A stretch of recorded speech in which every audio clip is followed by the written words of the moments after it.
Si vous êtes nouveau sur la chaîne, n'oubliez surtout pas de vous abonner, de partager et de liker la vidéo. On commence. Il n'est pas rare de voir certains résultats créer la polémique à l'UFC. Par exemple, nombreux sont ceux qui estiment que Khamzat Chimaev aurait dû perdre contre Gilbert Burns suite à leur guerre légendaire. Et ce week-end, une nouvelle polémique a secoué l'organisation. Francis Ngannou a donc réagi. Il y a quelques jours, se déroulait l'UFC ESPN 34. C'était à l'Apex, une salle conçue pendant le confinement. Elle permet à Dana White d'organiser des petits événements, sans les fans.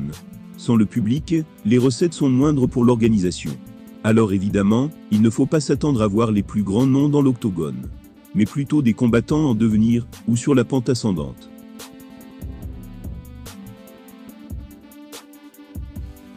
Lors de l'événement principal de la soirée, Belal Muhammad s'est imposé contre Vicente Luque. Il a de ce fait intégré le top 5 chez les poids welter. S'il n'a pas forcément l'appui du public pour le moment, il pourrait bien affronter Khamzat Chimaev dans les prochains mois. Ce sera dans un combat qui pourrait déterminer le prochain challenger pour la ceinture mondiale de Kamaru Usman. Mais le combat le plus discuté de la soirée reste celui entre Martin Buday et Chris Barnett. Il s'agit du grand chouchou des fans pour sa personnalité solaire et son style de combat. Ce dernier a malheureusement été vaincu à la décision, suite à une action plus que polémique.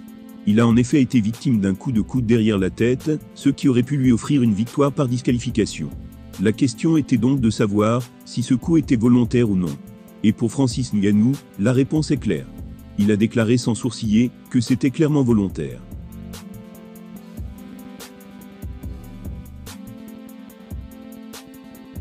Pour Francis Ngannou, cette action était intentionnelle. Le coup de coude lancé par Martin Buday à l'arrière du crâne de Chris Barnett était totalement illégal. Ça aurait donc dû entraîner une disqualification du coupable. Ou du moins un combat nul. Mais l'arbitre, Danny Raliotta, en a décidé autrement. Il a laissé les juges se charger du verdict. Le natif de Saragosse s'est incliné, ce qui a énervé de nombreux autres combattants. C'est le cas de Jama Halil. Ce dernier a déclaré « Donc si je combats, tout ce que j'ai à faire c'est mettre un coup illégal.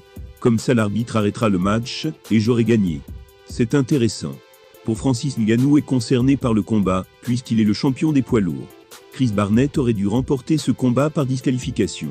Ou au moins repartir avec un combat nul, et non pas une défaite. Espérons que ce résultat ne poussera pas d'autres à mettre des coups illégaux.